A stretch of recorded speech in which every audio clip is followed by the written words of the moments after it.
Hello everybody, this is Vibhu Sharma. I wanted to take you through a couple of cases that will demonstrate to you what we think is an entity on ultrasound assessment.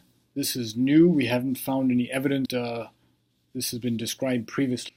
This first case is a 60-year-old man in shock that I saw in the CCU. He was receiving mechanical ventilation.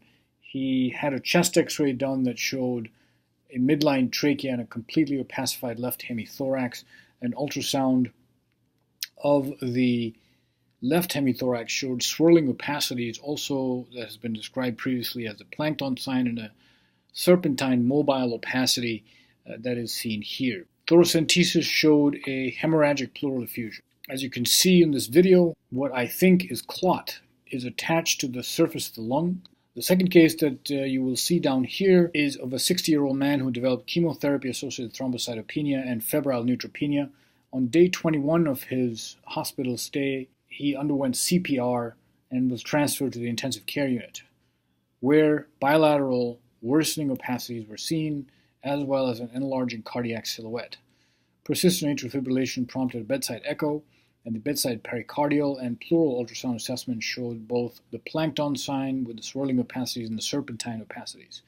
Hemorrhagic effusion was found on thoracentesis of both hemithoraces, as well as on pericardiocentesis.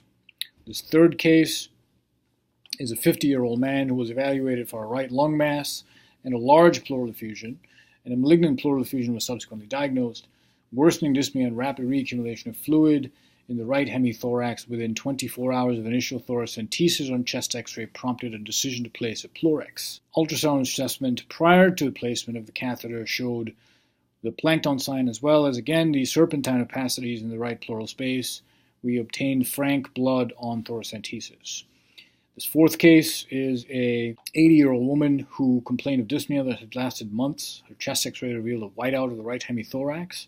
Concern was raised for empyema, but a subsequent ultrasound assessment again revealed the serpent sign, with these swirling densities consistent with the plankton sign favoring a hemorrhagic pleural effusion. A malignant effusion was diagnosed, and the fluid obtained at thoracentesis was bloody and is shown here. We think that the presence of the plankton sign, in addition to what we call the serpent sign, to describe these linear wave-like opacities seen tethered to either the pleural or the cardiac surface in each of these cases, is consistent with and may signal a hemorrhagic effusion. We have described these here in association with the hemorrhagic pleural effusion in the setting of a malignant process and chemotherapy-related thrombocytopenia, and believe that the coexistence of the plankton sign and or the hematocrit sign, as well as the serpent sign, may be a specific marker of a hemorrhagic effusion in the critical care setting.